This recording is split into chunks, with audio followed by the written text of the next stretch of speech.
I saw my daughter throwing my granddaughter's baby blanket into the trash like it meant nothing. What I found hidden inside it would expose a lie that had lasted for years. Before we begin, a huge thank you to all of you. We've officially hit 100 subscribers. It's a small milestone but a big deal for us. And now our eyes are set on 1,000 subscribers. To help us get there, please hit the like button, subscribe so you never miss a story, and let me know in the comments where you're watching from and how you're doing. Your support truly encourages us and keeps this channel going. Now, let's jump into the story. My name is Ellen, and I am 69 years old. I've lived alone for the past 3 years, ever since I lost my only son, Matthew. Matthew was just 32 when he died. According to my daughter-in-law Ashley, it was a tragic accident. She said he fell down the stairs and hit his head. By the time I reached the hospital, he was already gone. The doctor told me there was nothing they could do. Severe head trauma. That day destroyed my life. Matthew was everything to me. A dedicated doctor, kind, honest, the kind of man who worked late nights just to save strangers. He had married Ashley 2 years earlier. She was a nurse at the same hospital. I remember meeting her for the first time. Perfect smile, calm voice, polished manners. Something about her felt rehearsed, but Matthew loved her, so I kept my doubts to myself. A year later, Ashley announced she was pregnant. Matthew was overjoyed. He painted the nursery himself, bought tiny clothes. He called me every day, talking about becoming a father. When Isabella was born, I felt alive again. She had Matthew's eyes. I knitted her a mint green baby blanket with my own hands. Matthew called it her magic blanket. He said it calmed her every time. After Matthew's death, everything changed. Ashley slowly pushed me away. Visits became rare. Excuses became constant. And when I did see her, she felt colder, distant, almost annoyed by my presence. Then, one October afternoon 3 years after Matthew died, I drove past Ashley's house to drop off a gift for Isabella. That's when I saw Ashley dragging black trash bags to the dumpster. And, sticking out of one bag, was Isabella's blanket, the one I made. Without thinking, I waited until Ashley went inside. I ran to the dumpster and pulled the blanket out. She hadn't just thrown it away, she'd shoved it in with anger. When I got home, shaking, I laid it on my bed. That's when my fingers felt something hard sewn inside. And in that moment, I realized this blanket was hiding more than memories. I picked up my scissors. That what I was about to uncover would prove my son's death was no accident at all. My hands were shaking as I stared at the blanket spread across my bed. I had made every stitch myself years ago, yet something felt wrong. Right in the center, beneath the soft cotton, my fingers pressed against something hard and flat. That was when I noticed it. A seam that didn't belong. It was stitched perfectly, using thread the same color as the fabric. Almost invisible unless you were looking for it. Someone had opened the blanket, hidden something inside, and sewn it back as if nothing had happened. My heart began to race. I walked to my nightstand and took out my small sewing scissors. The same scissors I had used to make that blanket for my granddaughter. My hands trembled so badly I had to steady them against the mattress. Slowly, carefully, I cut the thread one stitch at a time. The room was silent except for my breathing. When I opened the lining, my fingers touched something cold and solid. I pulled it out, and my breath caught in my throat. It was a cell phone. Old, black, scratched, completely powered off. I sat there frozen, staring at it like it might explode. Why would anyone hide a phone inside a baby blanket? And why would Ashley throw that blanket away so violently? I plugged the phone into a charger and waited. Seconds felt like hours. Finally, the screen lit up. No password, no lock. It opened instantly. I tapped on the photo gallery first, and my heart shattered.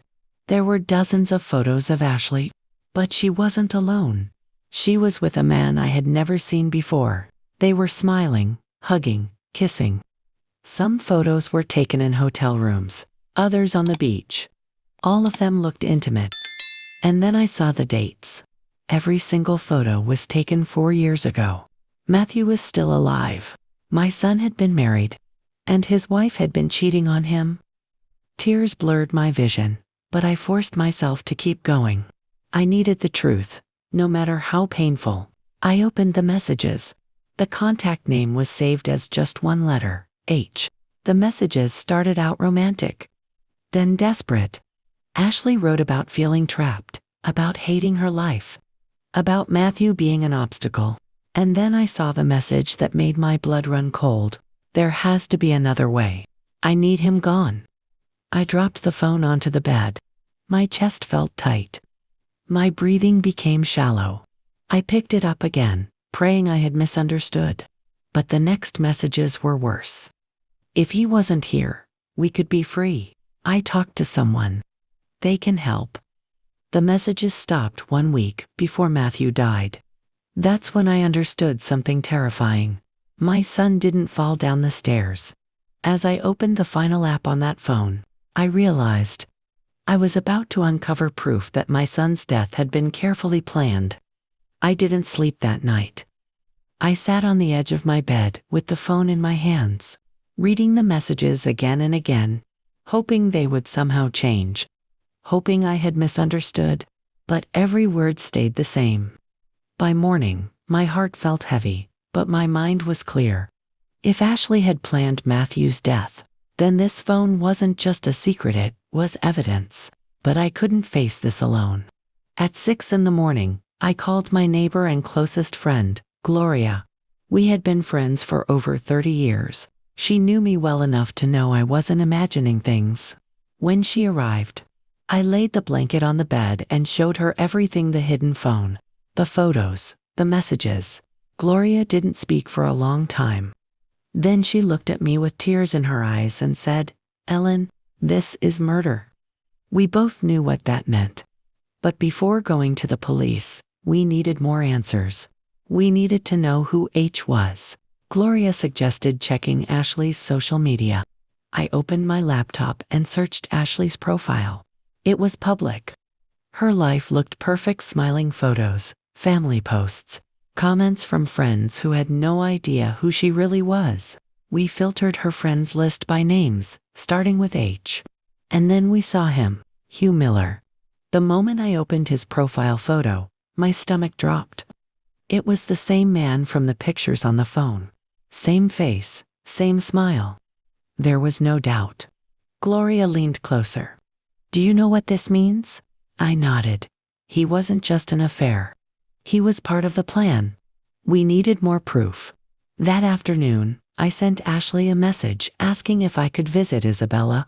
As usual, she tried to refuse, saying Isabella wasn't feeling well. This time, I insisted. I told her I had a gift. She finally agreed. 30 minutes only. Gloria and I made a plan. I would keep Ashley distracted while Gloria quietly looked around the house. When we arrived, Ashley greeted us with a forced smile. Her house was spotless. Too perfect. The same house where my son had fallen. Isabella ran into my arms, and I held her tight. She smelled like baby shampoo and innocence. I promised myself right then that I would protect her no matter what. While Ashley scrolled through her phone, I sent Gloria a signal. A few minutes later, Gloria joined us inside. Ashley grew tense. She kept watching the hallway. Suddenly, Gloria returned and lightly touched my shoulder. That was the signal. She had found something. We left quickly, hearts pounding. Once inside the car, Gloria reached into her bag and pulled out a manila envelope. Inside were life insurance papers. Matthew's policy was worth $500,000, and Ashley had collected every dollar. But the final document in that envelope revealed a truth even more shocking, one that made me question who my granddaughter really was. My hands shook as I flipped through the papers Gloria had taken from Ashley's house: bank statements, insurance forms, transfer records. Then I saw something that made my heart stop. A birth certificate. It was Isabella's. But the mother's name wasn't Ashley. It read, Lydia Torres. I stared at the paper, unable to breathe. This can't be right, I whispered. Gloria pointed at the date. Look closer. The birth date didn't match the story Ashley had told us. According to this document, Isabella had been born 2 months earlier than Ashley ever claimed, which meant only one thing. Ashley had never given birth to Isabella. She had taken her. We went straight home and began searching for Lydia Torres. Within minutes, we found a local news article from years ago. Young mother missing after giving birth. The photo showed a young woman with tired eyes and a gentle smile. That woman was Lydia. Another article appeared below, it published months later. Her remains had been found. Cause of death, head trauma. The same way Matthew had died. I felt sick. Ashley hadn't just killed my son. She had killed Isabella's real mother too. We didn't wait another second. We went to the police. At the station? A detective listened quietly as we told everything from the blanket, to the phone, to Hugh, to the insurance money, to Lydia. I handed over the phone and the documents. The detective's face hardened. This changes everything, he said. The investigation moved fast after that. Hugh was questioned. At first, he denied everything. But when shown the messages and bank transfers, he broke. He confessed to the affair. And then to helping Ashley push Matthew down the stairs. The police reopened Lydia's case. Within days, they connected Hugh to the land where her body had been found. Then came the moment I'll never forget. The detective called me early one morning. They tried to run, he said. We stopped them at the airport. Ashley had packed suitcases, cash, and fake passports. Isabella was with her. My heart nearly stopped. But then he said the words I prayed for. Your granddaughter is safe. Ashley was arrested that same day, charged with multiple murders, fraud, and kidnapping. At the trial, the evidence was overwhelming. The phone, the video, Hugh's confession. Ashley showed no regret. She was sentenced to life in prison. Isabella came home with me. Years have passed since then. She's grown into a kind, intelligent young woman. She knows the truth now, and she knows she was saved by love, and by a blanket that refused to stay buried. Sometimes, the smallest things uncover the darkest secrets. And sometimes, truth finds a way to survive. If this story touched your heart, tell me in the comments, what city are you watching from? Don't forget to like, subscribe, and share this story so more people remember. No matter how old you are, it's never too late to stand up for yourself.